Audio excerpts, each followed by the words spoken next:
Hey, how's it going? Roby here. Welcome back to the channel. If this is your first time, make sure you check out the caption section below for our ongoing giveaway. There's hundreds of dollars of prizes down there, and I'm sure you don't want to miss out. If you like what you see, then hit subscribe and ring that bell. It does help the channel. Today, we're going on a deep dive with the OMEGA Seamaster 300M in summer blue. I've got it on wrist right now, and I'm sure you're gonna love it as much as I do. So why don't we just dive in? Are you ready?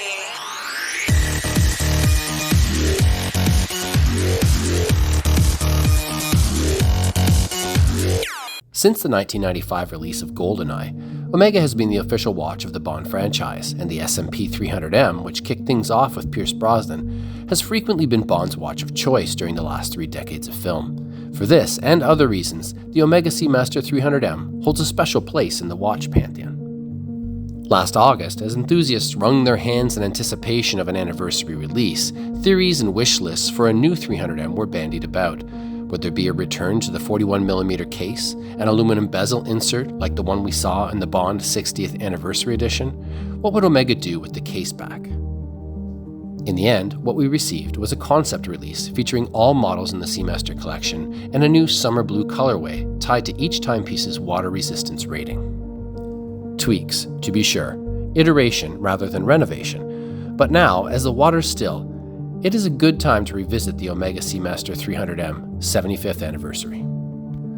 Like other watches in the Seamaster collection, the 300M remains faithful to more contemporary versions in terms of case design and sizing introduced in 2018. The case is 42mm in diameter and rendered in stainless steel with a mix of brushed and polished surfaces. It is 49.9mm lug to lug and a relatively chunky 13.6mm in height.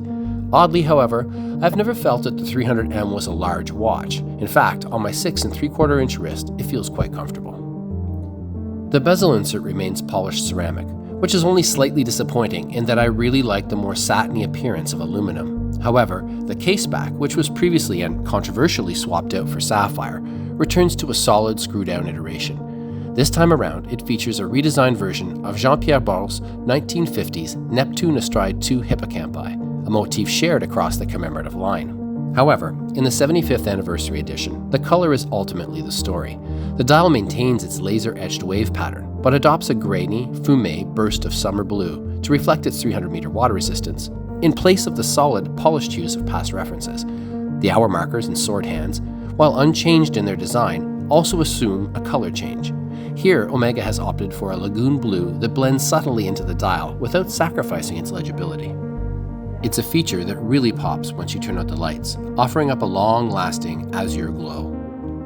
And though we can no longer see it, OMEGA have equipped the watch with the Calibre 8800. The coaxial movement is a master chronometer and METAS certified.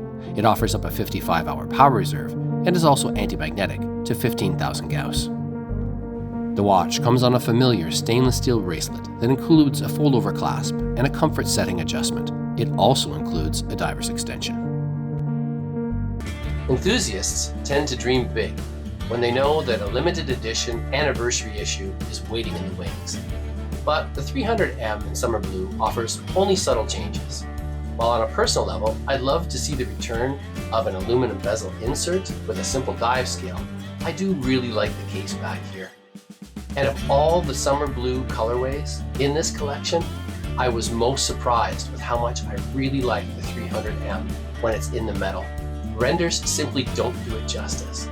In the end, with the 75th anniversary issue, you get a handsome reference, great diver. Who can complain?